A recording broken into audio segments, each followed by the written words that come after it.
Ibn Farooq posted a video he calls Spot the Liar, David Wood, Samsamun, Anthony the Crook. This title annoyed me because it implies that I don't know how to evaluate evidence. As audience, we get deceived by Samsamun, David Wood and Anthony Rogers. But not only that, then we accuse Muslim apologists to be the deceivers. In other words, we the audience, just understand the complete opposite of truth. That insults me personally, because I know how good I am in spotting truth. So, am I such an idiot? I just understood the complete opposite of truth once again. Let's see. Alhamdulillah wa salatu wa salam ala rasulillah. So we had a discussion, a debate. We had Sam, Shimon, Hasuru, and David Hammer Time Wood. This is how Muslim youth respond to his claim that he doesn't know David Wood, Samsamun, and Anthony Rogers. Just waiting for my buddy David Wood. So you got your footage, we're gonna have our footage. Whose footage? Huh? Whose footage? David's recording, you're recording, right? You got Who's it recorded? You know what you're recording. Who's David? David Wood? Let me be the first to apologize. Ibn Farooq, let me give you a friendly advice. In a video you call Spot the Liar, you shouldn't start with a lie. You know who is David Wood, Samsamun, and Anthony Rogers. And what was the other guy? Anthony the Crook Rogers. So these guys came out, and I thought we had a good debate. And we at One Message Foundation are posting the entire debate in its entirety. We're not cutting out any part of it. From the beginning until the end, in 2 parts, we're posting the whole debate. We want honest Christians, Muslims, Jews, atheists, Hindus, and everybody else to see exactly what happened. We're putting the whole thing out there. We're not snipping anything out. We're not putting the whole thing out, right? What's interesting is these guys, they came with like tons of cameras and cameramen all over the place, but they're putting little clip bits out. They don't want to put the whole conversation. I wonder why. I wonder why they're ashamed to show what happened. Ibn Farooq had good attitude in this debate. He seemed confident. He repeatedly said, "Why you are interrupting me?" with style, and cracked some good jokes. In this video, we will investigate whether his arguments were true. For example, in the debate with David Wood, Mohammed Hijab had also good attitude, but every argument he made was embarrassingly wrong. Despite that, Muslims still today think he won this debate. Then we had the interview of Hakikatsu with the apostate prophet. Muslim again celebrated how Hakikatsu won this exchange because he had attitude. In this interview, Hakikatsu said things like, slavery is better than employment. Then we had the surprise debate of Mohammed Hijab with the apostate prophet. Then again, Mohammed Hijab looked confident and had good attitude. And Muslim again were gloating how good he did and he won this exchange. Never mind, he admitted many Qurans and he admitted Sharia is immoral. So, forgive me if I'm not impressed with attitude. Let's see if his arguments are true. But anyway, we're putting the whole thing out. So you can judge yourself which belief makes sense or doesn't belief make sense. And, you know, that's up to the people. When we have the Islamic Aqidah, we presented it. They have their belief, you know, 1 + 1 + 1 plus soul and plus body and this and that. One, whoever you want to follow. What I found distasteful, and it's unfortunate because I thought we were having an honest conversation, is what they did. They made a little video on their way home. I guess it was a long, sad drive. Like when you lose a soccer match and you're sitting together on the way back after losing a match. And they put this thing about Uthman got caught lying. Now, let's be honest. I mean, the issue was the hadith. And I want you guys to understand what happened. They claimed, we will take your advice and see what happened. Okay, let's see what happened. At one point in the discussion, I brought up the fact that the Quran, according to various hadith narrations, is going to intercede for Muslims on the day of resurrection. And in addition to that, I pointed out in certain versions, it tells us that the Quran will do so by appearing as a pale man. When Uthman asked us to show that to him, I simply mentioned that it's found in Tirmidhi, and he said, where? I found this kind of humorous because every time I hear Muslims cite hadith, they simply say it's in Bukhari, it's in Muslim, it's, so forth. But he wanted us to give him the exact number and so forth. However, David was standing right there next to me, and he pulled up a version of the hadith that's found in Ibn Majah, and I actually hadn't even seen that one before. I was familiar with the one in Tirmidhi. And when David brought this up, Uthman replied by saying, oh, no, that's a weak hadith. But then David pointed out to him what says right here in the Darussalam, it says it is Hassan. So I went to Sunnah.com, which is the most popular Muslim site about hadith on the net. And I found this hadith, and it says, the Quran will come on the day of resurrection like a pale man, and will say, I am the one that kept you awake at night and make you thirsty during the day. The grade of this hadith is Hasan. That means good. Reference, Sunnah Ibn Majah 3781. In-book reference, book 33, hadith 125. English translation, volume 5, book 33, hadith 3781. But in opposition, Sheikh Uthman kept insisting, no, it's weak. Here is the clip of Sheikh Uthman where you can see him saying, no, it's not Hassan, it's weak, it's da'if, it's not to be trusted. My understanding, which I have from other Muslims, which is part and parcel of why I hold that, and have read in the Islamic sources, that the Quran itself does intercede for Muslims, or will, on the Day of Judgment. Right? The Quran will appear as a pale man and will say that he was the Muslim's companion in life and will intercede for him. Is that not correct? Can you give me a reference for that? That's in the hadith. Which hadith? Seriously, you don't think I'm going to go back? I mean, like, I don't know. Are you saying that's not in the hadith? That is not in any authentic hadith that I've ever read. So you'd say it's not authentic. It is proven in the Sunnah that the Quran will intercede for its companions on the day of resurrection. Abu Mamah al-Bahili said, I've heard the Messenger of Allah say, read the Quran, for it will come on the day of resurrection, interceding for its companions. Imam Ahmed narrated from Abdullah ibn Amir, the Messenger of Allah said, fasting and the Quran will intercede for a person on the day of resurrection. Fasting will say, O Lord, that kept him from his food and desires during the day, let me intercede for him. And the Quran will say, I kept him from sleeping during the night, let me intercede for him. And they will be allowed to intercede. Fact. According to authentic Sunnah, the Quran will intercede in the day of resurrection. Discussion. A. Some scholars take that literally. The Quran will literally speak. B. Some scholars take it metaphorically. Ibn Farooq subscribed to Ibn Hanbal's literal interpretation of scriptures. That's why he's so reluctant to admit the pale man expression, because he needs to read everything literally.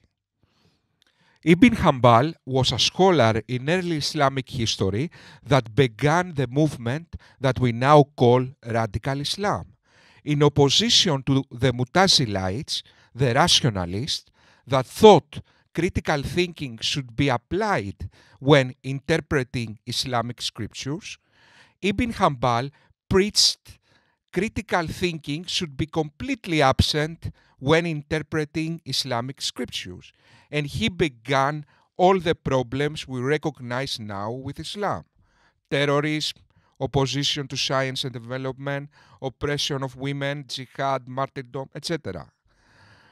So, the toxicity in Islam we recognize now began with Ibn Hanbal, a scholar who thought that we should interpret the Quran literally, like donkeys.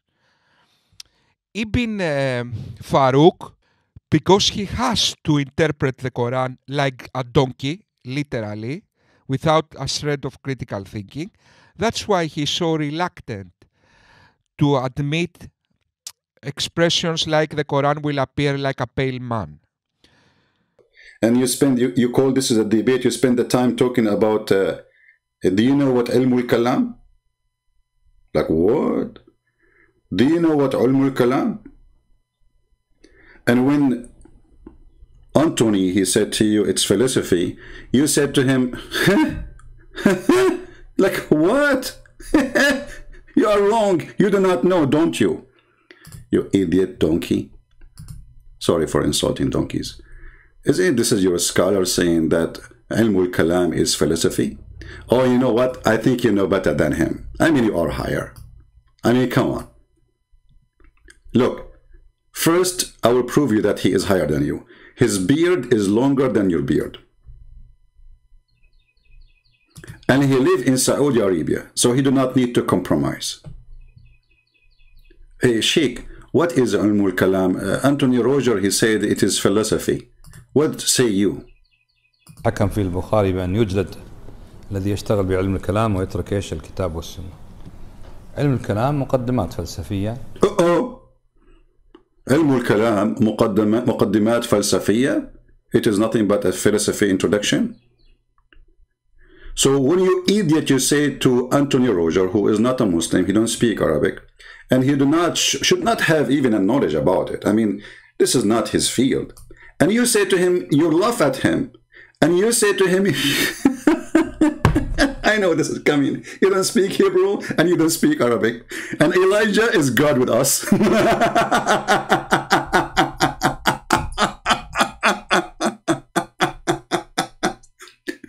When every Muslim scholar agree that this is why it's called the ilmul kalam, you idiot, which means the science of using words, philosophy. Stupid idiot. That's the effect. These people literally think the word philosophy is a bad word. Philosophy means philos της σοφίας, friend with wisdom. So these guys think that wisdom is a bad word. Okay, this is the effect of Ibn Hanbal to Islam. Does Ibn Farooq deserves the mockery of Christian Prince? Let us see what he said to Anthony Roger. And you could correct me if that's not I do not believe in ilm al-kalam, so obviously that's not my view. But I'm just using kalam in the sense of theology, like akida. Do you know what kalam is? Yeah. What is kalam? Well, it's philosophy, but... no, it's not. That's falsafa. Well, but it's... So you don't know what kalam is. It's the is. same idea. It is not. Okay, well, go ahead. What is kalam? Go ahead. Listen, Anthony, what is kalam? Because you brought it up, but obviously you don't understand what kalam is. What is kalam? I'm just using it in the sense of people. I understand you're using it. Of Islamic akida and coming to certain conclusions. I know that your methodology would be Quran and Sunnah. That's how you derived your akida. Anthony, you brought up kalam. I'm just asking you, what is kalam? Ilm al-kalam. What is it? It's not philosophy. Is falsafa. So what's ilm al-kalam? They're related concepts. What are basically theology? It is not. From a Christian perspective, that's how we view it. It's a kalam as you're using it, understanding Islamic aqidah, right? What is kalam?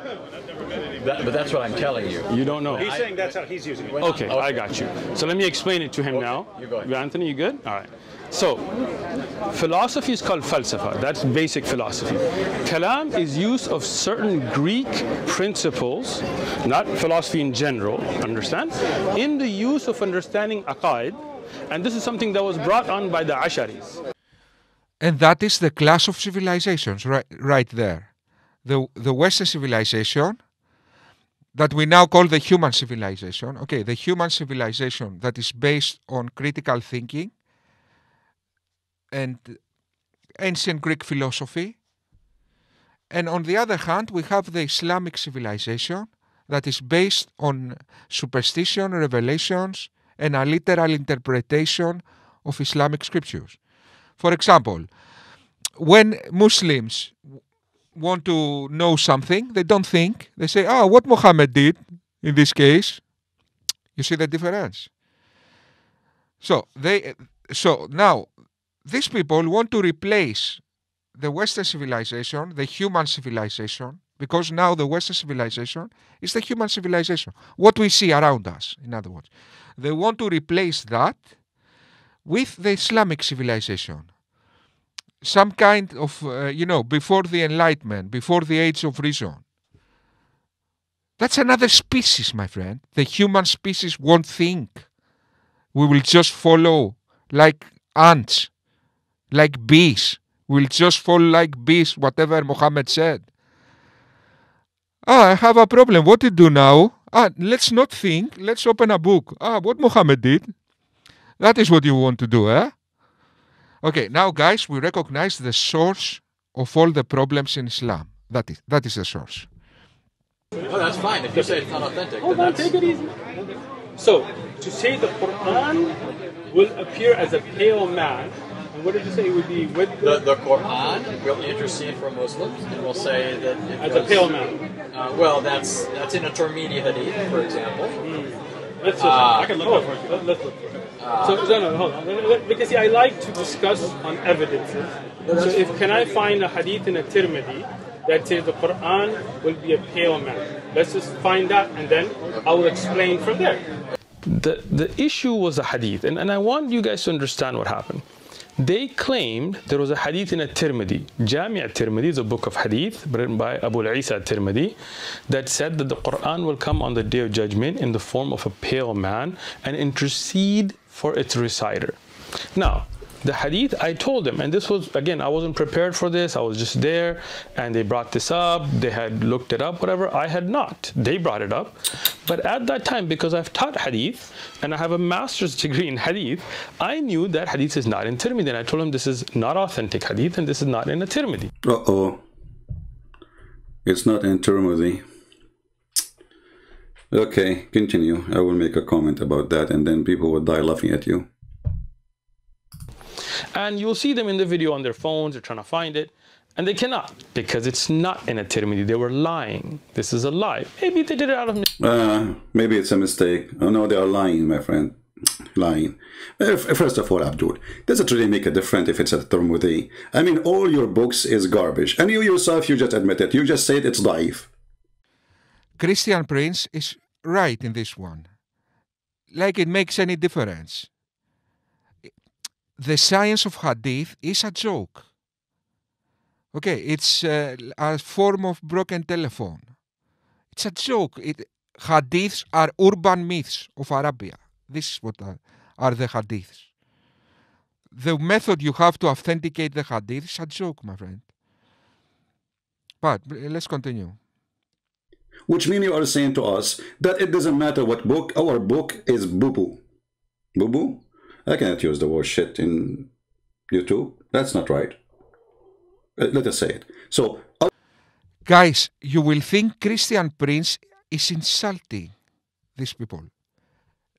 The hadith, the books of hadith are shit. Shit is an understatement. Shit is an understatement. Okay. They are some psychotic urban myths. Immoral psychotic urban myths. Our books as a piece of shit. So it doesn't matter where you find it, we have a lot of shit there. That's what you are saying to them, you coward. It is you witnessing to us and now making a video to us to say to us, our books is full of shit about the prophet shit. And now we are going to delete it and we will say it is weak shit. Excuse my shitty conversation. But you forced me to say it. I mean, people don't dare to say the word, right? Say it as it is. Who like it, don't like it, get lost. You are making a video for us to say to us that our books is not a trustworthy. We Muslims, we lie about our prophet, and that makes sense. We Muslims, we lie even about our prophet. Mistake. I'm going to give them the benefit of the doubt. It was a mistake. But it's not in a Tirmidhi. They both... Just shut up, stupid idiot. I mean, obviously you do not know what are you talking about. I mean, I don't know what to say to you. I mean, what's wrong with you? Here we go. You are a potato, son of a potato. عن أبي هريرة عن النبي صلى الله عليه وسلم صلى by the way صلى don't forget to صلى يجيء القرآن يوم القيامة فيقول يا رب حله etc. Read the rest. So and the Quran will come in the day of judgment, right? Right?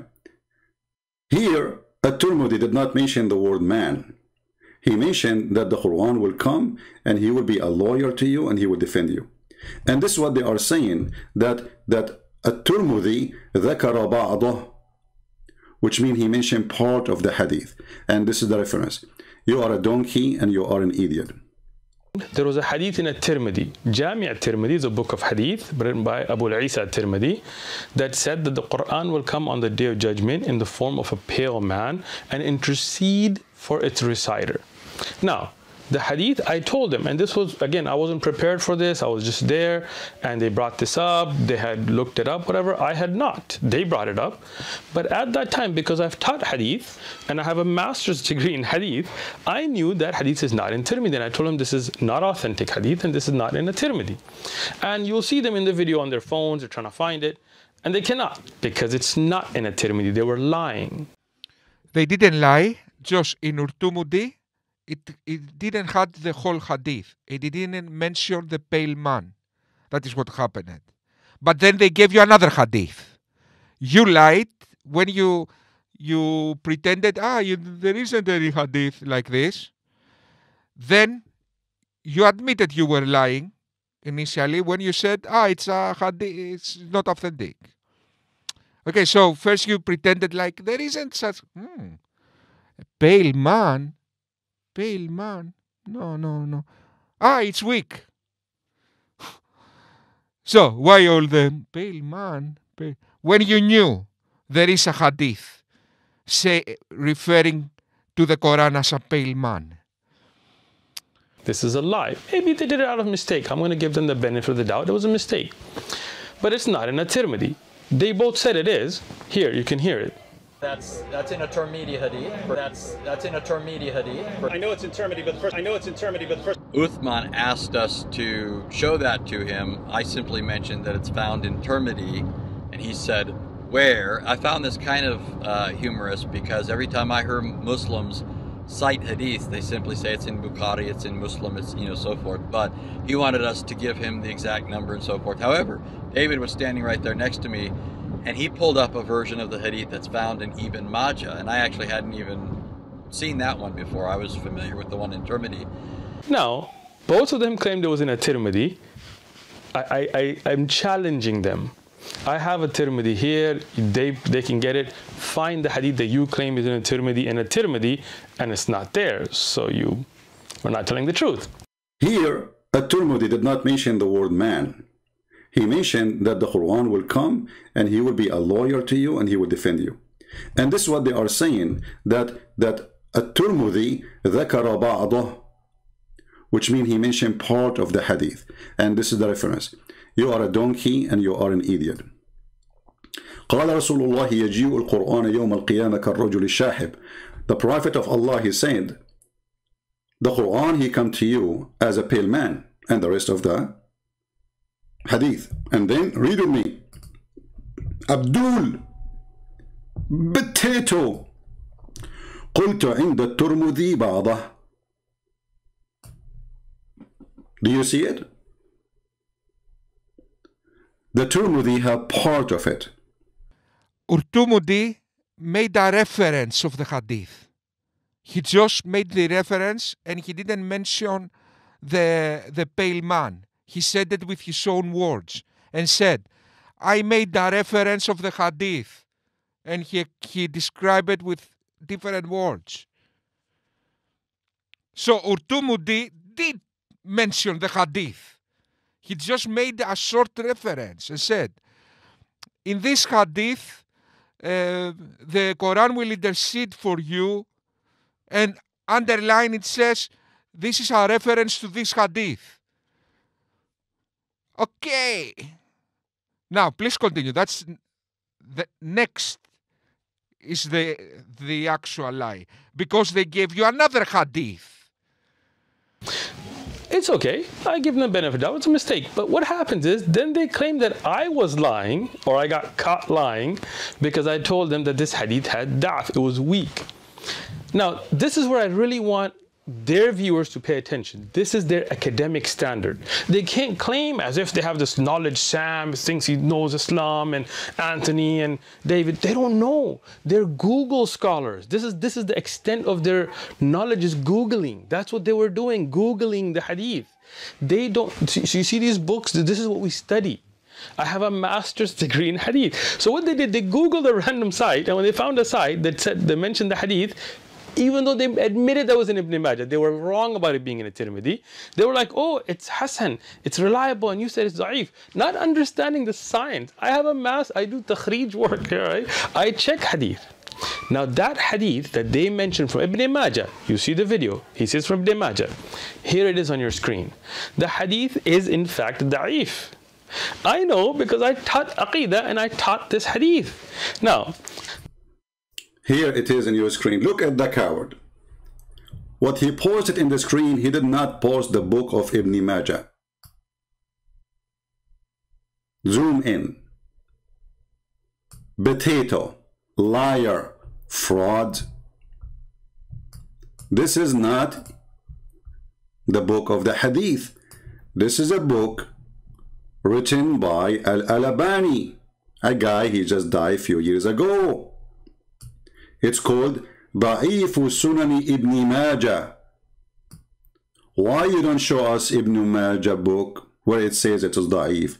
So what you are trying to say, that someone here wrote a book about the hadith of Ibn Majah in 1995 or 6, and he said that is this hadith is Da'if.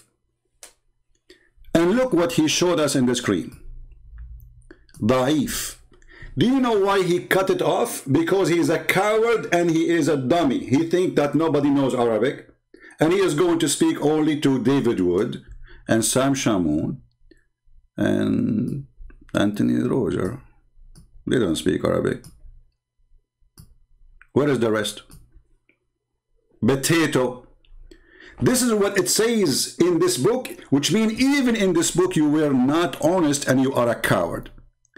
This is the book of Al-Albani, and I'm zooming in so people, they can read it in the screen. And there is more details about this hadith, you cut it off. Why? Because it says, let us see what it says, why I want to talk about it. Let us go there. Coward, potato, dummy. Let us see. Let me open the reference. Give me a second.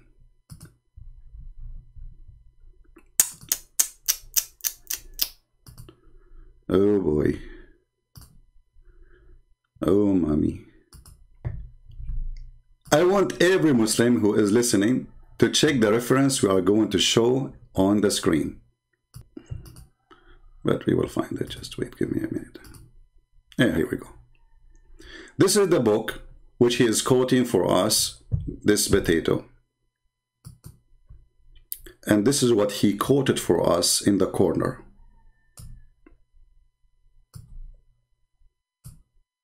That's part only. Da'if 286. Sorry, 826.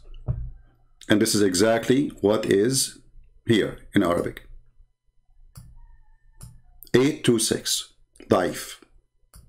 So here it says Da'if. Here it says Da'if. The numbers are the same.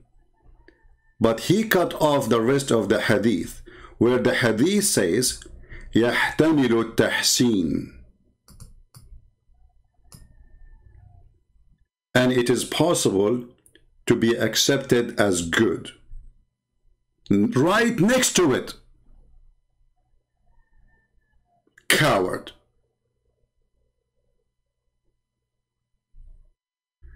And as long you accepted the book of Al-Albani to prove your point, now you cannot say, I don't accept Al-Albani.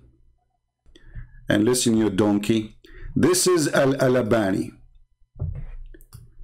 In the book of, the book name, As-Silsila Sahiha Al-Albani, volume number 7, published not by Dar es Salaam, as you said. And by the way, you stupid idiot, you said to them, this is Dar es Salaam. Dar es Salaam, they publish Al-Albani too. Donkey. They are just a publisher. They are not Dar es Salaam is not a sheikh. He said to them, Dar es Salaam. Dar es Salaam, they are quoting Al-Albani, you idiot. Sometimes they put the name there of the scholar, or sometimes if there's too many scholars, they don't put the names. Read with me. So this is the authentic chain. The book of who? Muhammad Nasiruddin al-Albani, the Zucchini guy. Hadith number 2829.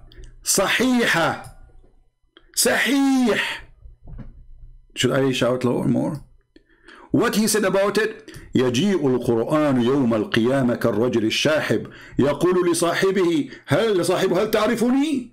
The Quran will come in the judgment day as a pale man, and he will say to him, do you know me?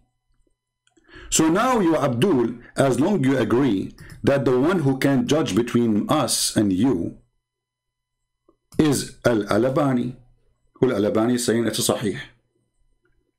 You want to say to me in different book he says it is weak? Well, if he is a stupid, this is your business. He changed his mind. Ibn Farooq, Christian Prince, change your oils. Change your back. You have a new back. Okay. And you are a liar. Okay. That is elaborated lie. This was not a mistake.